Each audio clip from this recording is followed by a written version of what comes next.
That movie was like a hand grenade. I could not hit the mark and say my line. I have arrived, baby. This is my thing. You get so much history from one thing done right. Film critic Elvis Mitchell welcomes cinema's brightest to discuss the luminaries who set the course and continue to inspire brilliance on screen today.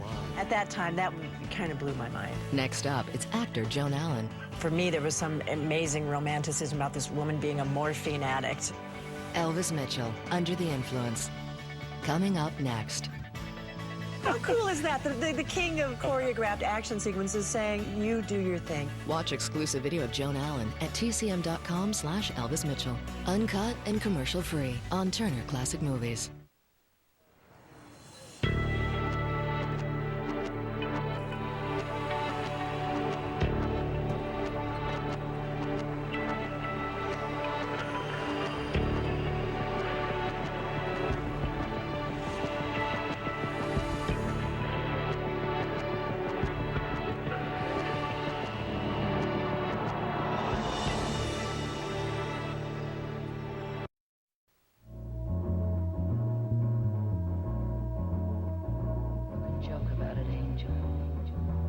Someday you'll find out who your friend is. What a grip.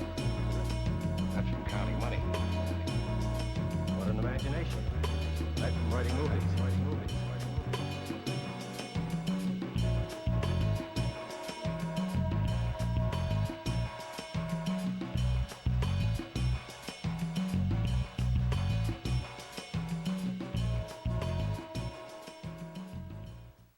Welcome to Under the Influence. My guest, Joan Allen, has gone from a career at the stage in Steppenwolf in Chicago to making films with a number of directors who have set the world on fire, from Michael Mann to Oliver Stone to Ang Lee to first-timer Gary Ross on Pleasantville. Joan, thanks for being here. Thank you. One of the things I always wonder about, and I like to talk to Chicago actors about this, about that tradition of Chicago theater, which is really about sort of working class theater where people were coming out from their jobs to go see a play. Yeah. And you knew what you had to communicate to an audience that wasn't about seeing a piece of Shakespeare or something. They were seeing something that related to their lives. And I figured that had to be one of the things that drew you to the theater, was that kind of communication with the audience. I love that. You know, well, I grew up in the Midwest, as I said, in a very small town. I started doing plays when I was like 13 years old in my little high school. And I loved it. I knew that's what I wanted to do. And then when I graduated from college and was fortunate enough to be able to work with the Steppenwolf Theater Company, you know, we had our own theater. We knew our season, what our season was going to be, and there were less women in the company, and you got to do play after play after play after play. And that was all in my 20s. That's all I did. I didn't do a film until I was about like 29 years old. And I wouldn't trade that experience for anything. And I loved the no-nonsense quality of Chicago. People just coming to a play. Nobody really made a big deal about it, you know. No big fuss. Opening night, some cheese cubes on a table, you know, a little plastic cup of wine, and, you know, everybody goes home and goes about their business. And it really is about the work and the process of it and learning. And sometimes you do a good play, and sometimes the next one isn't so good, but you learn something from it. And, you know, it afforded that kind of environment to be able to get better. And you just got to do it and move on to the next thing. You didn't get to get too precious about it, did you? You don't. You really don't. You care deeply about the play that you're doing, but it's over in like 6 weeks, and then you get into rehearsal and you're on to the next one. And I'm wondering, who were some of your influences as an actress? I do remember seeing Long Day's Journey into Night at one point when I was in high school, like going, oh my God, I can't even believe this, you know, with Katharine Hepburn. This is amazing. Because I just wonder if there are the scenes that stuck out for you and what Hepburn did in that adaptation. Well, it's just, you know, I think there was some, you know, for me, there was some amazing romanticism about this woman being a morphine addict and, you know, what that means and a family falling apart. I'm going upstairs. You'll excuse me? I have to fix my hair. That is, if I can find my glasses. I'll be right down. Mary. Yes, dear. What is it? Nothing. You're welcome to come up and watch me if you're so suspicious. As if that could do any good, you'd only postpone it. I'm not your jailer. This isn't a prison. No. I know you can't help thinking it's a home.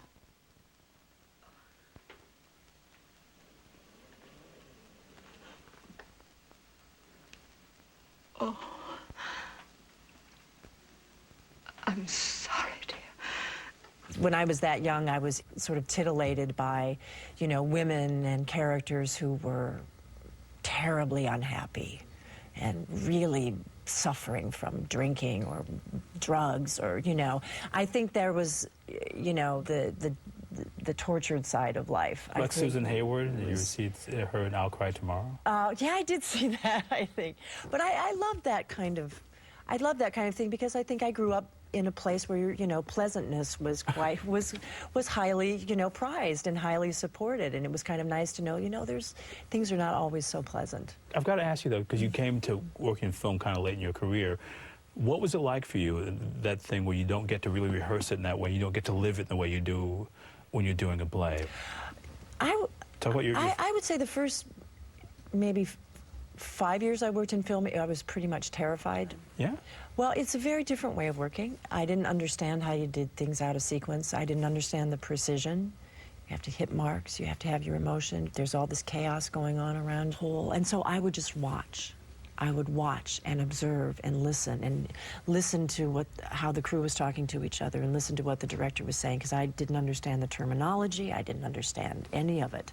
It took me quite a while. I would say at least 5 or 6 years before I finally went, oh, this is how you do, oh, God. And then it became so fun. When, for you, was that moment you felt like, oh, this is what this is? I think really when I did Ethan Frome, that was the film, and John Madden directed it, lovely, lovely man, and I think up until then I kind of just always felt like, oh, I just got to, if I can just hit my mark and say my line, you know, and not waste time because they're spending so much money. You know, I always had that on my mind because as a theater actor, I was like, you know, there's no money, you're always saving money, you're always trying to, you know, do things as quickly and as efficiently as you can. But on Ethan Frome, my role was a little more substantial, and I felt more comfortable with the medium of filmmaking, and I was kind of like, oh, I can ask the director a question. I can take the time to actually do that. Wow. It took me quite a while. I kind of just felt up until, oh, I got to hit my mark and do it, and they're moving on, and, you know. So when you were doing Tucker, you still felt some of that nervousness? I did, yeah. I did during Tucker. Because with Coppola, often he does that rehearsal period where you get like a few weeks living with that. Yeah, we did have rehearsal, but it's very different. And Vittorio Storaro shot it, who's just a masterful cinematographer. And I'll never forget once he was really trying to get me to hit a very exact mark because he really wanted the light to completely split me, you know, one side of my face in yellow and the other side in blue, and it was and I could not hit the mark and say my line to save my soul, and I still feel bad for Vittorio that it was really humiliating for me, and you know, you're supposed to be able to do that when you're a film actor. Well, this is fascinating though, because somebody like that who sort of tries to treat it like it's a family and like it's a theater company anyway, I would think will alleviate some of that nervousness for you. Well, it was, I don't know how else to say, it was a new medium for me. Sure. I mean, I'd been working on stage where if you stood there or if you stood over there on the same, you know, it didn't matter, you know, and you could be more spontaneous and you could just, you know, it felt more improvisational, it felt more real, and all of a sudden being put in a place where if you move that far instead of that far, you're, you know, integrating all that was, so it really wouldn't have mattered almost who I was working with. I would have had those anxieties. What was the first time you had to just show up and shoot something out of sequence that demanded like a really big emotional payoff for you? Do you remember what that was? I'm trying to remember the very first time, but I remember a time, because we pretty much shot the end of the ice storm first, and that was kind of significant because when the kid, you know, has been killed and we're all standing there and, you know, dealing with this enormous loss, and that was kind of interesting. Oh, you think I'm so dense? You think I'm so dense? Now you want to be seen with your dense wife at the cocktail party. And you want me to shake hands with your friends and make conversation, and you're not going to accord me the respect of talking honestly about this. You don't really know what this feels like. I didn't... Technically, it's not what you're thinking, Elena. Please have the decency to at least not tell me what I'm thinking. And how, in those days, how would you sort of ramp up? How would you sort of make that thing happen for yourself out of sequence like that? Just believe it. Just believe what was written. you know, in theater, if you do a play for a really long time, just believing what's written becomes kind of hard because it gets old after a time, and, you know, the vein sort of collapses. You can't do, like, the same thing. And it doesn't have the same effect. And so then sometimes, you know, you think about, I would think about, like on BOURNE, I would think about a sad song, or I would think about something personal, you know, to get me in a mood. But if it's fresh and new and well written, you know, just looking at the story and thinking of the circumstance will just kind of get me there. I've got to ask you about Pleasantville, where two kids watching TV in the present are basically disappeared into a TV land type 50s TV show. Yes. And you were playing an archetypal character, somebody who literally wasn't real. What do you do to make that a person? I mean, for yourself as an actress, to take somebody who's created to be two-dimensional, but still make us pay attention to it.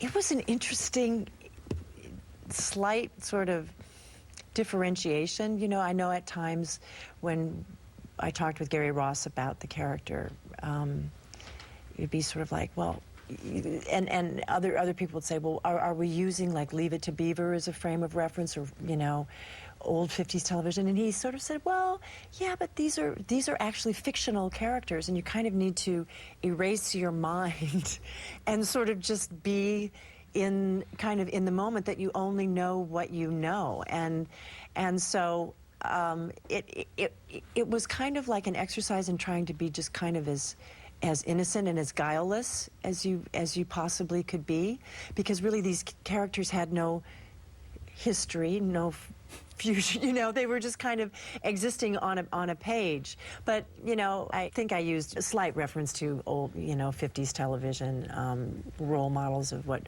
families were, how they were portrayed at that time.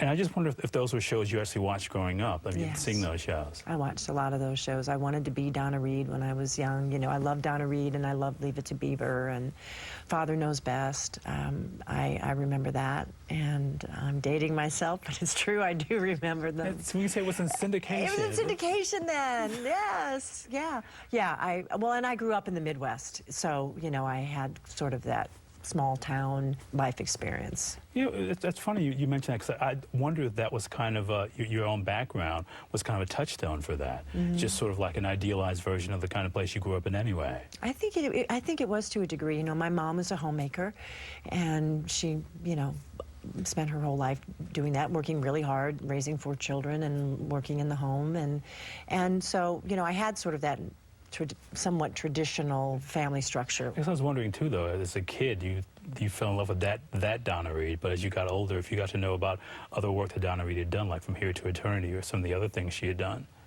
I don't think I was as aware of it. You know, I think that made such an enormous impression on me. I really, her show and It's a Wonderful Life. Yeah, because that character in It's a Wonderful Life is kind of also the archetypal version of that small town matriarch who's keeping the family together.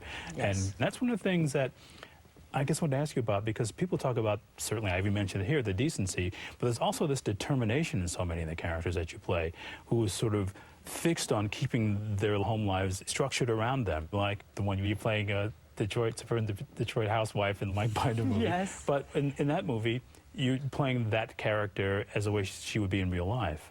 Absolutely. I loved playing that character because she was a matriarch of a sort who was going through a bad time and wasn't behaving so well. And I feel like I had played characters who were trying to keep the family